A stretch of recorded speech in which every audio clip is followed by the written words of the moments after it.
उनके अंदर क्या था, सिर्फ hydrogen and carbon hydrogen. Yes.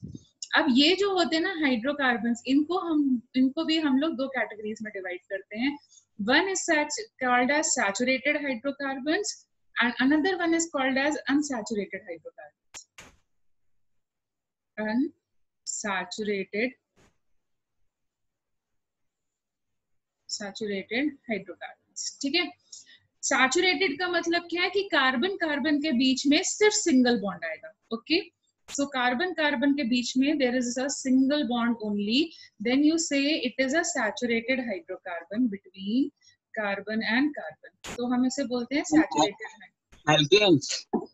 yes, alkanes, ठीक है। और जब हमारे कंपाउंड्स के बीच में कोई डबल बॉन्ड या ट्रिपल बॉन्ड आ जाता है तब हम उसे बोलते हैं अनसैचुरेटेड। एल्कीन्स में मतलब एक डबल बॉन्ड आएगा between carbon and carbon and double bond आ जाता है, और एल्काइंस का मतलब है there will be a triple bond between carbon and carbon, ठीक है। तो इस वे में हमारा क्लासिफिकेशन, तो देख लो हाइड्रोकार्बन इतने सारे बन जाते हैं कि हमें अलग अलग नाम उनको देना पड़ता है, ठीक है। अब दूसरा चीज जो यहाँ बनता है, दैट इज वो कंपाउंड जिनके अंदर हाइड्रोजन कार्बन के साथ एक और एटम आता है और उसको हम लोग बोलते हैं compounds with a functional group. अगर कोई और एटम आ जाता है तो उस एटम को हम लोग बोलते हैं फंक्शनल ग्रुप वाला एटम, और इसको हम लोग बाद में करेंगे। मतलब ऑक्सीजन आ जाए, नाइट्रोजन आ जाए, फ्लोरीन क्लोरीन ब्रोमीन आ जाए तो वो फंक्शनल ग्रुप वाले में आ जाएगा। तो पहले हम लोग करते हैं हाइड्रोकार्बन्स का नॉमेनक्लेचर एंड देन उसके बाद में हम लोग करेंगे फंक्शनल ग्रुप का नॉमेनक्लेचर। फिर ऑर्गेनिक कंपाउंड्स एक और कैटेगरी में डिवाइड होते हैं जो मैंने वहां पे नहीं तुम्हारे साथ डिस्कस किया, वरना क्योंकि बहुत हौच-पौच हो जाता तुम्हारे लिए। तो ऑर्गेनिक कंपाउंड्स एक और कैटेगरी में डिवाइड होते हैं, we call them as alicyclic and cyclic compounds. Cyclic compounds, तो एलिसाइक्लिक का मतलब क्या होता है, जहां क्लोज स्ट्रक्चर ना बन रहा हो। जैसे कोई इनक्लोज स्ट्रक्चर बन जाए, साइकिल बन जाए, ठीक है, इनक्लोज स्ट्रक्चर बन जाए तो उसको, या इसको ऐसे बोल सकते हो open chain compounds. Open chain compounds मतलब कोई साइकिल नहीं बन रही है, चेन बन रही है, ठीक है। जैसे हम लोगों ने ये बना दिया, तो देखो ये कोई साइकिल नहीं है, ये ओपन चेन है। साइक्लिक कंपाउंड्स का मतलब क्या है कि जहां कार्बन कार्बन ऐसे अरेंज्ड हो कि वो they make a close structure. जैसे कि ट्रायंगल बन जाए, देखो क्लोज स्ट्रक्चर हो जाए, ये हो जाए, ऐसा कुछ हो जाए। सो ये सब देखो क्या है, ये सब साइकिल बना रहे हैं। So these are called as cyclic compounds. ये एलिसाइक्लिक है और ये साइक्लिक है। बताओ कौन से अल्फाबेट्स हैं जो साइक्लिक कंपाउंड्स बनाएंगे? बी। यस, बी हो गया, ए हो गया, देखो ये साइकिल बन रही है, बी हो गया। सी क्या बनाएगा? ओपन चेन है ना, ओपन चेन, देखो क्लोज नहीं हो रहा। डी क्या बनाएगा? देखो एक तरीके से ये मैंने डी लिखा हुआ है। ई क्या बनाएगा? देखो ये हो गया। एफ क्या बनाएगा? देखो ओपन चेन हो गया, ठीक है। जी क्या बनाएगा? ओपन चेन हो गया। सॉरी, जी हम अपन ऐसे नहीं ले आएंगे। तो देखो तुम्हें डिफरेंस समझ में आया, मतलब मेरा मोटिव समझ में आया, अल्फाबेट्स क्या लिखने हैं, मतलब तुम्हें मोटिव समझ में आया कि हमारा साइक्लिक और एलिसाइक्लिक में क्या डिफरेंस है। मोटिव समझ में आया, साइक्लिक और एलिसाइक्लिक में क्या डिफरेंस है? Yes ma'am. क्लोज स्ट्रक्चर और इनक्लोज स्ट्रक्चर, ठीक है। अच्छा, साइक्लिक कंपाउंड्स भी दो तरीके से डिवाइड कर सकते हो। अब इसको मैं बहुत ज्यादा डिटेल में नहीं जाऊंगी, बस सिंपल सा बता देती हूँ। Homocyclic compounds and heterocyclic compounds. तो होमोसाइक्लिक और हेट्रोसाइक्लिक में क्या डिफरेंस है कि होमोसाइक्लिक में जो भी कंपाउंड, जैसे जो भी मैंने एग्जांपल्स ऊपर लिखे हैं वो सब होमोसाइक्लिक के हैं, मतलब उनके कंपाउंड्स में सिर्फ कार्बन चेन आती है। Okay, above examples are all homocyclic. Heterocyclic का मतलब क्या है, जो साइकिल बन रही होती है उसमें एक कार्बन के अलावा कोई और एटम आ सकता है। फॉर एग्जांपल ये देखो, ये साइकिल बन रही है लेकिन क्या आ गया, एक ऑक्सीजन आ गया। ये साइकिल बन रही है लेकिन इसके साथ साथ क्या आ गया, एक नाइट्रोजन आ गया। Can you get it? What is the difference between homocyclic and heterocyclic? Can you get the difference between homocyclic and heterocyclic? Yes, ma'am. ठीक है। अगर तुम्हारे जो भी तुम्हारा क्लोज स्ट्रक्चर है उसमें कार्बन को छोड़ करके कोई और एटम आ जाए, कोई और एलिमेंट आ जाए, तो वो हो जाएगा heterocyclic, otherwise it will be homocyclic. यहाँ देखो हर एक कार्बन लगा है, ये तो हम लोगों ने लास्ट क्लास में काफी क्लियर भी कर लिया था कि यहाँ कार्बन से चेन बनी हुई है। Can you follow this? अरे बेटा एक एक करके पढ़ाने दो ना, एकदम आगे आगे मत भागो। Can we do this much? ठीक है, अभी इतना करते हैं, फिर धीरे धीरे आगे बढ़ते हैं, step by step we will move ahead. Is this much part clear? Yes, ma'am. Very good. So अब हम लोग जाते हैं नॉमेनक्लेचर के पास। तो हमें क्या है, दो तरीके, तुम्हें पता ही है, नेमिंग ऑफ द कंपाउंड दो तरीके से करेंगे। नेमिंग ऑफ कंपाउंड मैंने तुम्हें बताया था दो तरीके होते हैं। एक तो वो तरीका होता है जो IUPAC ने अपन को दिया है, ठीक है, वो वाला IUPAC नेम होता है, एंड IUPAC का फुल फॉर्म मैंने लास्ट क्लास में करा दिया था। एंड एक होता है जैसे तुम्हारे घर में कुछ भी कॉमन नेम होता है जो प्यार से नानी वगैरह बुला लेती है, तो कॉमन नेम, या फिर you will call it as trivial name. तो जब IUPAC नहीं दे रहा था तो उनके तब भी कुछ नाम रखे गए थे, तो कुछ नाम हम लोग अभी भी फॉलो करते हैं, जैसे एसिटिक एसिड जो तुम बोलते हो या विनेगर बोलते हो, जिसको तुम बोलते हो ना एसिटिक एसिड या विनेगर, ये IUPAC नेम नहीं है, ये इसका कॉमन नेम। विनेगर जो हम बोलते हैं ये इसका IUPAC नेम नहीं है, ये इसका कॉमन नेम, ठीक है। सो या फिर जैसे हम लोग बोलते हैं ये है, ये कंपाउंड है, इसका कॉमन नेम है एसीटोन, बट ये IUPAC नहीं है। IUPAC का जो नेम है वो डिफरेंट तरीके से किया जाता है, एक सिस्टमैटिक तरीके से किया जाता है। तो अब हम लोग वही पढ़ने वाले हैं कि हमारा IUPAC नेमिंग कैसे की जाती है, ठीक है, हम लोग यही पढ़ने वाले, क्योंकि वो एक सिस्टमैटिक तरीका है, हम उसको पढ़ सकते हैं। सो IUPAC नेम लिखते टाइम हमें हमारा जो नाम होता है ना, जैसे तुम्हारे नाम के कितने पार्ट्स होते हैं? तुम्हारे नाम के कितने पार्ट्स हैं? 2. Your name and the surname, Plus. है ना, नेम है और सरनेम है। तो ऐसे ही यहाँ पर हमारे पास तीन पार्ट्स आते हैं, एक होता है प्रीफिक्स, ठीक है, एक होता है पेरेंट और एक होता है सफिक्स। ये तीन पार्ट्स होते हैं, इन तीनों पार्ट्स को मिला करके हमारा IUPAC नेम होता है, ठीक है। प्रीफिक्स में कौन आता है मैं तुम्हें अभी बताती हूँ, उसमें आता है ब्रांच का नाम, या जिसको हम लोग सब्स्टिट्यूएंट भी बोलते हैं। वो कैसे आती है, I just tell you, substituent भी बोलते हैं। यहाँ आता है लॉन्गेस्ट कार्बन चेन का नाम, जो पेरेंट का नेम होता है वो लॉन्गेस्ट कार्बन चेन के हिसाब से आता है, और जो सफिक्स का नाम होता है इट इज डिसाइडेड बाय कौन सा फंक्शनल ग्रुप है, ठीक है। ये तीन कंपोनेंट्स होते हैं उसके नेम के साथ, फाइन। तो पहले हम लोग स्टेप 1 लेते हैं, एंड स्टेप 1 सेज कि पेरेंट चेन का नाम कैसे डिसाइड करोगे, पेरेंट चेन का नाम कैसे डिसाइड करोगे। तो पेरेंट चेन का जो नाम होता है it is decided by, who decides, does anyone know? Parent chain का जो नाम होता है it is decided by number of carbon atoms in the longest chain. कितने कार्बन एटम्स प्रेजेंट हैं इन दी लॉन्गेस्ट चेन, ठीक है। सो अगर फॉर एग्जाम्पल मेरे पास यहाँ पे मैं लिख रही हूँ number of carbon atoms, and this side I am writing the parent chain का name, okay, what will be the name of the parent chain अगर उसमें उतने कार्बन एटम्स आ जाए, ओके। सो अगर मेरे पास एक कार्बन एटम होता है तो हम लोग उसको बोलते हैं मेथ, ओके। 2 होंगे तो we will call it as, अगर 2 होंगे तो we will call it as, yes it is called as eth।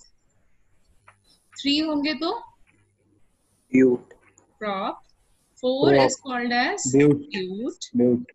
5 is called as pent, 6 is called as hex। अब मैं इधर लिख दे रही हूँ, 7 will be called as Hept. 8 will be called as, 9 will be called as non, non, and 10 will be called as deck।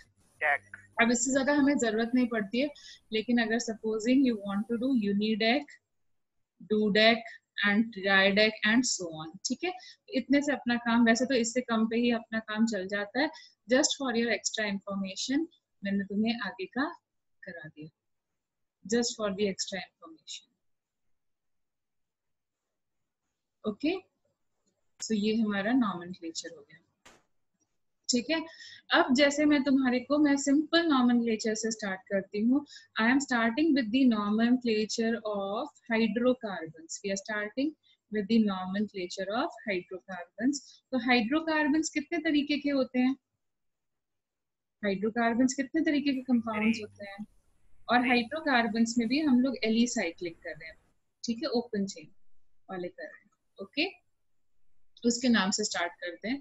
So hydrocarbons में कितने तरीके के होते हैं? मतलब हमारे पास सैचुरेटेड होते हैं और अनसैचुरेटेड होते हैं। तो अभी हम लोग ये कर रहे हैं सैचुरेटेड हाइड्रोकार्बन्स, पहली कैटेगरी कर रहे हैं सैचुरेटेड हाइड्रोकार्बन्स। हाइड्रोकार्बन्स, ठीक है, सैचुरेटेड हाइड्रोकार्बन्स मतलब जिसमें कार्बन कार्बन जो होते हैं सिंगल बॉन्ड से अटैच होते हैं। Okay, where all carbons are attached with a single bond. All the carbon atoms are attached with a single bond. जहाँ पे डबल बॉन्ड या ट्रिपल बॉन्ड का कोई नामो निशान नहीं होगा उसको हम लोग बोलते हैं सैचुरेटेड हाइड्रोकार्बन, या फिर we also call it as alkane. They are also called as alkane. यहाँ alk का मतलब क्या है? What does here alk stand for? Alk का मतलब है number of carbon atoms, जो कि हम लोग उस वाले नाम से लिखेंगे, उस वाली सीरीज से कॉपी करेंगे एंड प्लस एन लगा देंगे। alk प्लस एन लगा देंगे। ठीक है, तो सबसे छोटा मेंबर, चलो कौन से वैल्यू से स्टार्ट करें? यस, तो यहाँ पे मैं लिख रही हूँ number of carbon atoms, columns बना रही हूँ मैं, नंबर ऑफ कार्बन एटम्स। फिर यहाँ लिखो उसका स्ट्रक्चरल फॉर्मूला, यहाँ पर हम लोग यहाँ लिखते हैं स्ट्रक्चरल फॉर्मूला। फिर यहाँ लिखना उसका मॉलिक्यूलर फॉर्मूला, तुम लोग लिखोगे उसका मॉलिक्यूलर फॉर्मूला एंड यहाँ पर उसका IUPAC नेम लिखेंगे हम लोग। ठीक है, इनके कोई कॉमन नेम नहीं होते इसलिए हम लोग यही फॉलो करेंगे। सो टेल मी, इफ मेरे नंबर ऑफ कार्बन एटम 1 है, ठीक है, तो बताओ नंबर ऑफ कार्बन एटम 1 है तो कार्बन मैंने लिख दिया। अब कितने हाइड्रोजन लगेंगे इसको बैलेंस करने के लिए? How many hydrogen atoms are required? तो ये देखो ये कितने, हम कार्बन की टेट्रा वैलेंसी होती है, ये हो गया। इसका बताओ मॉलिक्यूलर फॉर्मूला क्या होगा? CH4. And what will be the name? So tell me number of carbon atom कितने हैं? What is the number of carbon atoms? 1. 1 is called as, 1 is called as, देखो यहाँ से 1 is called as meth. And क्या बोला था, जब single bonds आ रहे हैं तो अपन को क्या ऐड करना है? क्या ऐड करना है? N. So what will be the name? Methane. Methane. Okay. Can you give me the use of this gas? कहाँ use होती है ये? It is your CNG. Fuel. Yes, CNG, compressed natural gas जो होती है वो clean fuel जिसको हम लोग बोलते हैं क्योंकि इससे pollution कम होता है. This is your fuel, compressed natural gas. ठीक है ना? CNG कानपुर में तो सुना ही होगा सबने. ठीक है? ठीक है, तो अभी हम लोग अब फिर आगे आगे एक फैमिली मेंबर को बढ़ाते हैं। अब फैमिली बड़ी हो गई, मतलब 2 मेंबर्स आ गए, तो कैसे लिखेंगे? कार्बन कार्बन को तो ज्वाइन करना ही पड़ेगा ना, 2 मेंबर आए हैं तो कार्बन कार्बन को ज्वाइन करना पड़ेगा। फिर अब इसकी हाइड्रोजन वैलेंसी सेटिस्फाई करो तो इधर कितने हाइड्रोजन लगेंगे? 1. कितने लगेंगे? 3. ओके, तो 3 लगा दिए मैंने। इधर भी बताओ कितने लगेंगे? 3. तो अब इसका नंबर ऑफ कार्बन एटम्स और हाइड्रोजन एटम्स काउंट करके बोलो। C2H6. C2H6. What will be the name? 2 Methane. Carbon के लिए क्या यूज करते हैं? देख के बताओ यहाँ से। 2 कार्बन के लिए, 2 कार्बन के लिए eth and ane, so we will call it as ethane, है ना? चलो ठीक है, very good, enough. So now supposing अब मेरे पास आ गया 3 कार्बन एटम्स, ठीक है, अब हम लोगों ने 3 कार्बन एटम्स कर दिए। तो अब तुम खुद से ड्रॉ करो उसका स्ट्रक्चर। कैसे ड्रॉ करोगे? C3H8 अब इसकी हाइड्रोजन बैलेंसिंग करो, तो इधर कितने लगाने पड़ेंगे? 3। इधर वाले के पास में भी सिर्फ एक बॉन्ड यूज हो रहा है, 3। इधर वाले के 2 हैंड्स यूज हो रहे हैं, 2 खाली हैं, तो ये।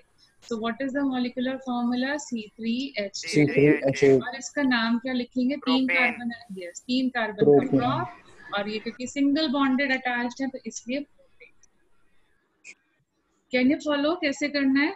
तो अब सिमिलरली, ठीक है, सो अभी अपन दूसरे का लिखते हैं C4।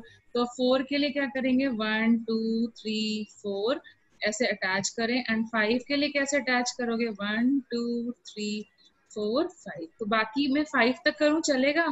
बाकी तुम लोग कर पाओगे 6 7 8? Yes ma'am. ठीक है, सो ये देखो ये ऐसे कन्वर्ट हो जाएगा। यस, सो अभी काउंट करते जाओ। तो ये क्या हो गया? C4H10। इसका नाम क्या होगा? Yes, 4 stands for but. ये लर्न करनी है आपको वैल्यूज 1 2 3 4 का जो नंबरिंग है ना, ये जो तुम्हारा नंबरिंग आ रहा है 1 2 3 4 का, ये वैल्यूज लर्न करनी है। Can you do it? Can you learn it? Yes ma'am. Okay, ठीक है। और बाय डिफॉल्ट हम इतना प्रैक्टिस कर लेंगे कि धीरे धीरे याद हो जाएंगे, सो बहुत ज्यादा टेंशन भी मत लेना, ठीक है। C5H12 pentane. सो यहाँ पर फिर से देखो 2 हैंड्स ऑक्यूपाइड है, इस वाले के भी 2 हैंड्स ऑक्यूपाइड है, इसके भी 2 हैंड्स ऑक्यूपाइड है, 2 free and 1 hand occupied and 3 free. So ये क्या हो जाएगा? C5H12। What will be the name of the compound? Pentane. Pentane, very good. Butane कहाँ यूज होता है? Do you know? ब्यूटेन कहाँ यूज होता है? ब्यूटेन कहाँ यूज होता है? यस, जो तुम्हारे घर में LPG यूज हो रही है ना, घर में जो हम लोग कुकिंग गैस यूज करते हैं, जिसका फुल फॉर्म क्या होता है? लिक्विफाइड पेट्रोलियम गैस, वो तुम्हारा यही होता है, ब्यूटेन होता है, ठीक है। It is also use in the form of a fuel. तो alkanes are good fuels, alkanes are good fuels, okay. Even तुम लोगों ने वो पढ़ी है फेमस 5, मतलब लाइक एनिड ब्लाइटन की बुक्स पढ़ी है फेमस 5? No ma'am. अरे कम ऑन, तुम लोग बुक्स नहीं पढ़ते, नॉवेल्स वगैरह नहीं पढ़ते क्या? बड़े सीधे सीधे लाइब्रेरी से इशू करवाई थी लेकिन पढ़ी नहीं। अरे चेतन भगत तो थोड़ा ठीक है, बट मतलब बच्चों के लेवल पे तो मतलब वो बोलते थे ना एनिड ब्लाइटन की बुक्स पढ़ने को, किसी ने नहीं पढ़ी? अच्छा ठीक है, मतलब मे बी हमारे टाइम पे टेक सेवी कम। हाँ, ट्रैवलिंग प्लस उसमें वो होता है लाइक सस्पेंस टाइप का क्रिएटेड होता है, ठीक है। तो शायद हम लोग कम टेक सेवी थे, तो हम लोग थोड़ा ज्यादा बुक्स पढ़ते थे टाइम पास करने के लिए। तो मतलब मेरा कहने का सिर्फ ये सेंस था कि जो पुरानी बुक्स है ना, जो मतलब बहुत पहले की जो बुक्स हैं लिखी हुई, तो उसमें ना इंग्लिश ऑथर्स की जो बुक्स हैं उसमें ना पेट्रोल नहीं बोलते हैं वो लोग, दे यूज अ टर्म गैसोलीन या ऑक्टेन। सुना है कभी किसी मे भी तुम्हारी कोई बुक्स चलती होगी, गुलमोहर वगैरह शॉर्ट स्टोरीज, तो उसमें कोई पुरानी स्टोरी छोटी सी होगी और उसमें कहीं पर फ्यूल की जगह उन्होंने ऑक्टेन या गैसोलीन जैसे टर्म यूज करा हो कभी। I mean US it is prevalent. Yes, yeah, in US. So why do we say petrol को octane? क्योंकि petrol actually वही है, octane है, alkane ही है, ठीक है। It is C8H18, ओके, मतलब 8 कार्बन अरेंज करके देख लेना, यही फॉर्मूला आएगा। एंड सिमिलरली डीजल क्या है? डीजल का नाम ही डेकेन से स्टार्ट हुआ, C10H22। सो ओवरऑल मेरे को तुम्हें ये बताने के सेंस था कि एल्केन्स का इम्पोर्टेंस क्या है, why are alkane importance, why are alkanes important? Green fuel. Yes, so whatever fossil fuels you are using, they are alkenes, okay। fossil fuel जो हम लोग यूज कर रहे हैं अपनी डे टू डे लाइफ में, they are alkenes। जैसी LPG और सीएनजी का तो मैंने तुम्हें बताया, प्लस ऑक्टेन का बताया। Octane is also called as gasoline, इसको हम लोग गैसोलीन भी बोलते हैं कॉमन लैंग्वेज में, ये ऑक्टेन होता है। ठीक है, अच्छा अब can you give me a general formula, इसमें कोई जनरल फॉर्मूला दे सकते हो? CnH2n+2। यस, तो यहाँ देखो, if you check out properly, so if you can check out properly what is the general formula, यहाँ पर जो alkanes के लिए बन के आ रहा है, it is coming out to be CnH2n+2 and you can verify it also। देखो n की वैल्यू 1 रखो, CnH2n+2 में n की वैल्यू 1 रखो, देखो क्या आ रहा है, ये वैलिड हो रहा है या नहीं हो रहा है, चेक करके बताओ। Yes ma'am. n की वैल्यू 2 रखो, Yes, ma'am. वैलिड है, ठीक है। देन 3 रखो, 3 रखो, 3H8। Yes, ma'am, valid है। ठीक है। 4 रखो, 5 रखो एंड सो ऑन करते जाओ। अभी में valid है। हाँ, और यहाँ पर भी मैंने 8 रखा था, तो उससे मेरा ये फॉर्मूला चल बन करके आ गया था। So that is the reason हम लोग मतलब क्या करते हैं, इसको हम बोलते हैं जनरल फॉर्मूला, कि हमें बार बार मतलब नहीं चेक नहीं करना पड़ता, बार बार कार्बन और हाइड्रोजन को लिख करके हम लोग क्या बोलते हैं, हम लोग उसको डायरेक्टली इस फॉर्मूले से बता सकते हैं कि हमारे पास कितने एल्केन्स होने वाले हैं। ठीक है, हम लोग यहाँ से डायरेक्टली बता सकते हैं हमारे पास कितने एल्केन्स कितने मतलब कार्बन और हाइड्रोजन होने वाले हैं, उसका इंफॉर्मेशन अपने को डायरेक्टली मिल जाता है।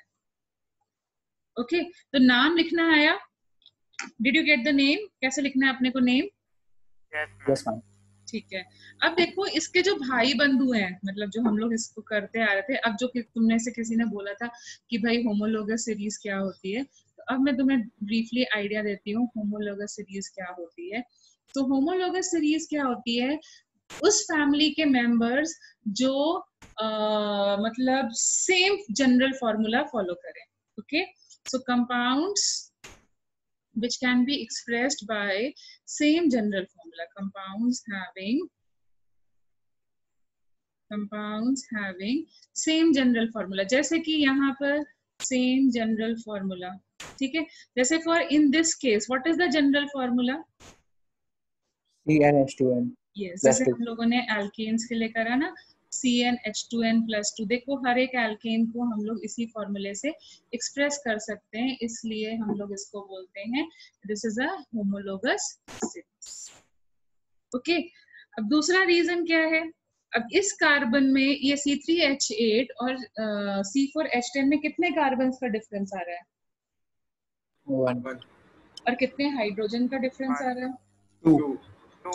So, देखो इस वाले भाई में और इस वाले भाई में कितने कार्बन और हाइड्रोजन का डिफरेंस है? So what does that mean? जो होमोलोगस सीरीज के मेंबर्स होते हैं, कंसेक्यूटिव मेंबर्स होते हैं, वो कितने कार्बन एटम से डिफर करेंगे? 1। कितने हाइड्रोजन एटम से डिफर करेंगे? 2।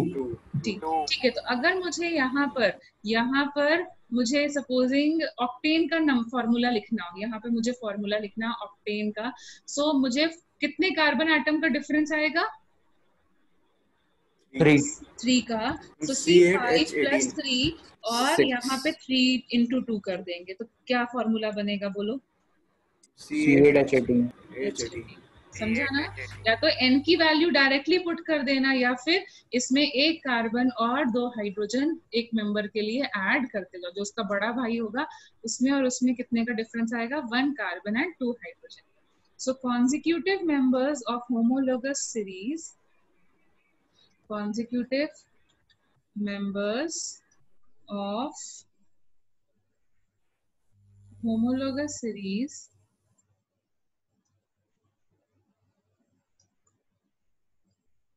differ by 1 carbon atom and 2 hydrogen atom. Okay, they differ by CH2 atoms. Okay, अच्छा, tell me what will be the molecular weight of CH4? Calculate करके बताओ, what is the molecular weight of this? 16। कितना आ रहा है? 12 + 4 किया 16 आ रहा है। 16 यहाँ पे कितना आ रहा है? 30 आया, वेरी गुड। इस दोनों का मॉलिक्यूलर वेट में कितने का डिफरेंस है? 14. 14. 14. Okay. One carbon. What is the two- molecular weight over here? 44. 44. कितना आया? 44. 44. Okay. What is the Ma'am, molecular all weight? are different by 14.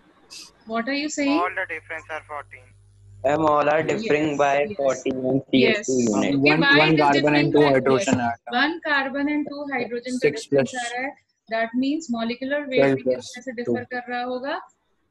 Molecular weight भी कितने से differ कर रहा होगा? 14 units से 14. differ 14 कर रहा है. Okay. Yes, ma'am. Yes. So that's what is my third point, that consecutive members of the homologous series members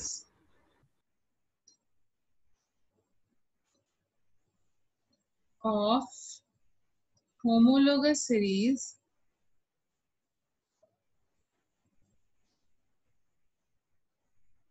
differ by 14 units.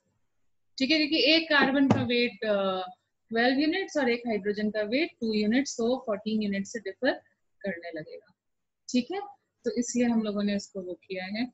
तो अब होमोलोगस सीरीज के जो मेंबर्स होते हैं उनकी क्या होती है? फिजिकल प्रॉपर्टीज डिफर करती हैं, बट केमिकल प्रॉपर्टीज सेम रहती है. मतलब बर्न करोगे या किसी एसिड से रिएक्शन कराओगे, बेस से रिएक्शन कराओगे, जैसे तुमने एसिड बेसिस सॉल्ट्स में किया था ना, एयर से रिएक्शन कराओगे, तो उनकी केमिकल प्रॉपर्टीज सेम रहती हैं, बट फिजिकल प्रॉपर्टीज डिफर करती हैं. सो केमिकल प्रॉपर्टीज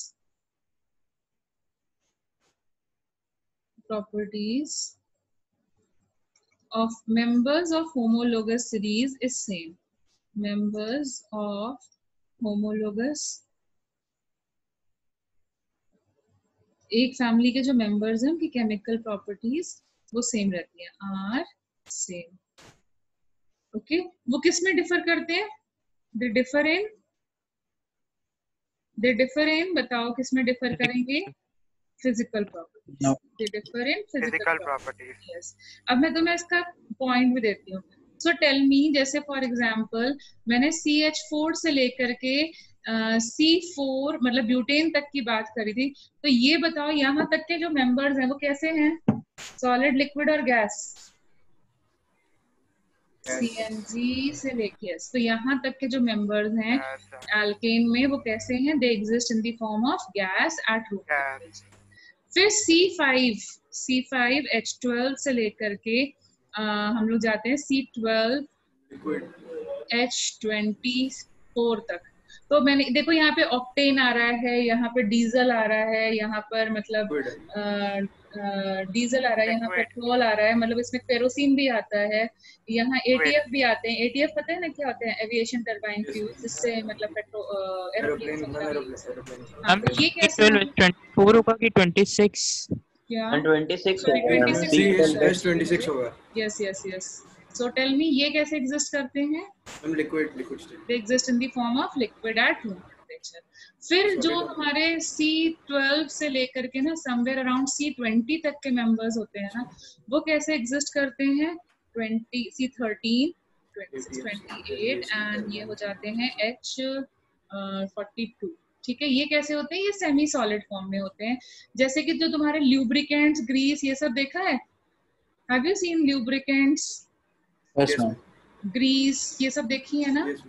Yes, ma'am. वो ऐसी होती हैं. ठीक है, ये सब देखो फॉसिल फ्यूल के ही पार्ट्स होते हैं, बस उनकी फिजिकल प्रॉपर्टीज डिफर करती जाती हैं. ठीक है, एंड अगर हम लोग मतलब C20 के ऊपर जाते हैं ना, C21 ऑनवर्ड्स जाना स्टार्ट करते हैं, तो C21 H42 44 ऑनवर्ड्स, तो ये क्या हो जाते हैं? ये सॉलिड्स हो जाते हैं, सॉलिड्स होने लगते हैं. जैसे तुम्हारा जो वैसलीन है, वैसलीन किस नाम से बिकता है? Petroleum jelly. यस, तो वो भी एक्चुअली पेट्रोल का ही पार्ट है. जो हम लोग फॉसिल फ्यूल निकालते हैं ना, उसी का ही पार्ट है. सो मतलब हमारे पास हमें जितने भी वैक्सेस होते हैं ना, जो हम लोग वाटर प्रूफिंग या फ्रूट्स के ऊपर कोटिंग करने के लिए, वेजिटेबल्स के ऊपर कोटिंग करने के लिए जो भी हम लोग वैक्सेस यूज करते हैं ना, बीज थोड़ी ना इतना सारा वैक्स बना लेगी. तुम टी लाइट होल्डर्स यूज करते हो तो उनके अंदर जो भी वैक्स पड़ा होता है वो इसी का ही पार्ट होता है, क्योंकि गुड फ्यूल तो है ही, हाइड्रोकार्बन्स आर गुड फ्यूल्स, तभी तो हम लोग यूज कर रहे हैं. तो इसका जो बचा हुआ पार्ट होता है वो सारा हम लोग वैक्स के फॉर्म में यूज करते हैं। ठीक है, so now tell me physical properties vary कर रही है कि नहीं कर रही है? सॉलिड से तुम Yes, ma'am. गैस से लिक्विड जा रहे हो, Yes, और ma'am, अगर यस अगर तुम में से किसी ने देखा हो तो डीजल और पेट्रोल में क्या डिफरेंस होता है? उनकी डेंसिटी, डीजल थिक होता है मतलब। हाँ थिक होता है, तो density is increasing as I am increasing the carbon content. जैसे जैसे कार्बन का नंबर बढ़ रहा है, डेंसिटी क्या हो रही है? इंक्रीज। इंक्रीज करिए। उनका मेल्टिंग पॉइंट, बॉइलिंग पॉइंट क्या हो रहा है जैसे जैसे कार्बन नंबर बढ़ रहा है? मैम बढ़ रहा है। Yes, so that's what is the difference. So you can see physical, मतलब क्या डिफरेंस आता है? फिजिकल अपीयरेंस में डिफरेंस आता है, केमिकल प्रॉपर्टीज सेम रहती है। ठीक है, अपीयरेंस में डिफरेंस आता है, केमिकल प्रॉपर्टीज सेम रहती है, बर्न करने पर, पानी से रिएक्शन करने पर, ये सब। And see these are which type of compounds? Organic और इनऑर्गेनिक कंपाउंड्स। ऑर्गेनिक। तो ऑर्गेनिक। हमने एक चीज पढ़ी थी ना, लाइक डिसॉल्व्स लाइक, पढ़ी थी, do you remember? Yes. Yes polar non क्या पोलर। बताया Polar, था? non-polar. यस, उसमें क्या बताया था लाइक मैम डिसॉल्व्स लाइक में? C and H are polar compounds. हाँ, तो हमने क्या किया था ना कि कोवलेंट कंपाउंड्स कोवलेंट सॉल्वेंट्स में डिसॉल्व होते हैं, और ये जो इनऑर्गेनिक कंपाउंड्स होते हैं वो इनऑर्गेनिक सॉल्वेंट्स में डिसॉल्व होते हैं। तो बताओ, पेट्रोल क्या पानी में डिसॉल्व होता है? तुमने सुना होगा। No No, ma'am. ma'am. तैरता है ऊपर। हाँ, क्यों नहीं डिसॉल्व होता? आप समझ में आ रहा है? Yes, ma'am. Yes, ma'am. Like dissolves like वाला लॉजिक। तो पेट्रोल क्यों नहीं पानी में डिसॉल्व होता है, उसका रीजन समझ में आ रहा है?